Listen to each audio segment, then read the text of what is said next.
Yeah, the children of God get all sad or depressed. Ooh, look what I got. I love when like things are on sale. They were on sale, I think. I don't know what I normally buy. These were $5. They were $5, but I don't know how much they normally are.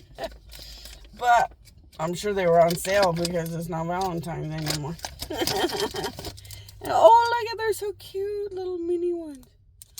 Oh, I expected the really big ones. Well, these are probably just good. Yeah, it looks like work is a little bit slow. So I can chit-chat a little bit here and there. Oh, they're very cute. Look at this. Look how cute. I don't know if you guys got any of those ones. Oh, look how cute. Very adorable little chocolates.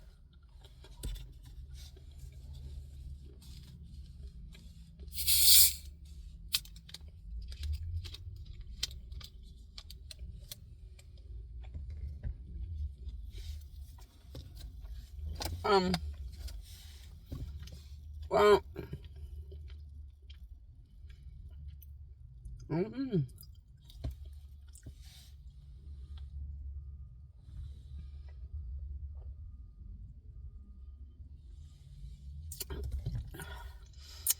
yeah, all the children of God started telling jokes about it.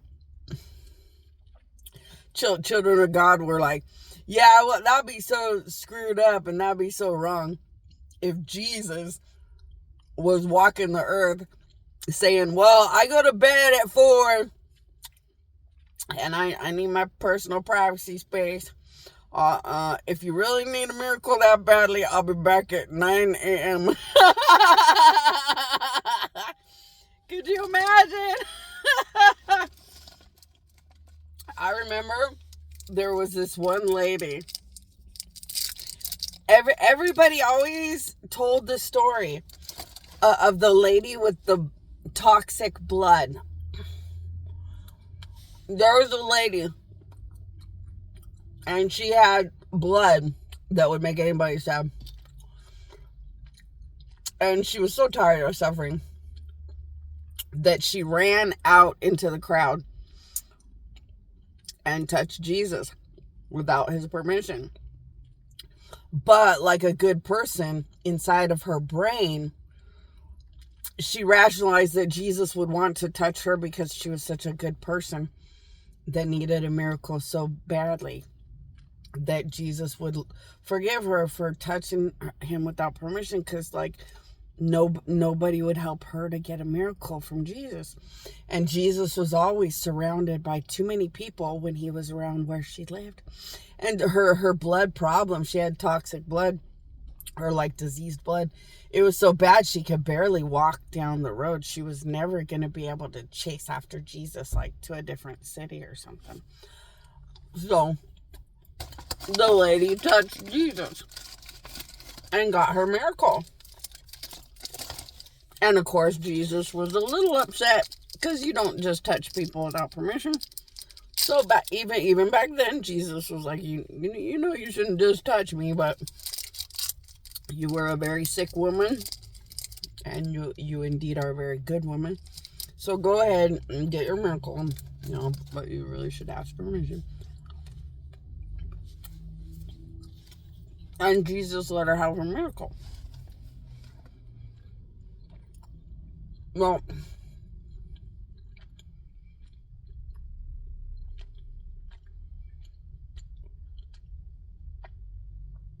there was a lady that I would have put in the Bible. I think it was about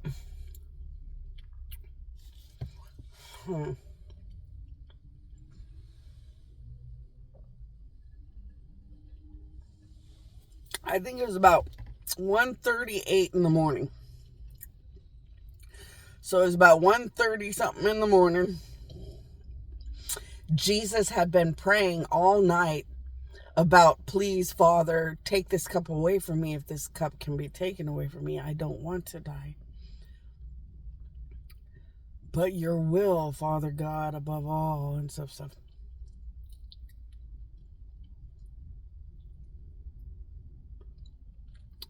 Kind of shooting it up to Father God in case he could figure out how Jesus didn't have to die in that situation, and could reverse how the whole thing played out. Although most gods were saying it could go no other way. Along, when he was a kid. But so Jesus had prayed all night. He was pretty exhausted beyond words. And a lady showed up and needed a miracle. Really badly. She was suffering really badly. And in her suffering, she had figured out how to travel to where she found out Jesus was going to be for 3 days or something. So she had heard from a bunch of crowds that he was going to be in some blank spot for 3 days. So she got to where Jesus was. But she was very, very, very sick, and she couldn't travel or move very fun or easily. So it was very horrifying to get to Jesus. It was a horrifying, terrible journey. But when she got to Jesus, she knew it would be all better. Well, she got next to Jesus. And of course, he was beyond deep in sleep. He had been up all night praying, kind of crying or sobbing with God that he had to die when he was just a good man that came to that planet to be a good man. And he was so asleep because he had stayed up so late. But that lady had traveled all that way and wasn't going to give up. She was like, I have traveled so far. It has been so hard to travel this far. So one of the disciples said, well, lady, we're going to give it a try. But he's had a very long night. He didn't sleep well. He had, he disappeared to be with his father. He's had a hard time. But we'll try. So the disciples go and try to wake up Jesus. Of course they couldn't. So of course they asked God, or they sent up a prayer to God in case Jesus could be woken up to help the poor lady who had traveled so far when she was already so sick.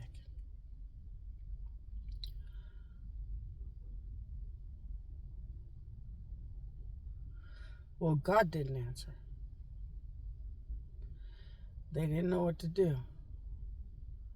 So they whispered in Jesus' ear, Jesus, if you don't find a way for the power of God or something to wake you up, a lady has traveled very far and she's very sick.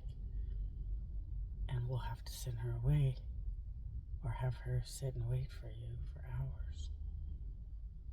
What should we do? And like magic, Jesus woke right up. Miracles, you say? Being a Jesus, that Jesus would have been on earth back then, you say?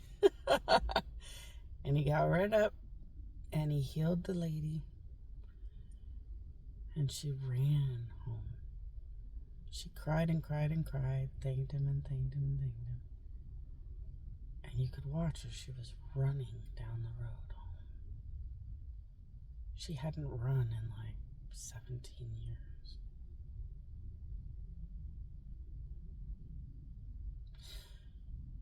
It doesn't matter what the world thinks.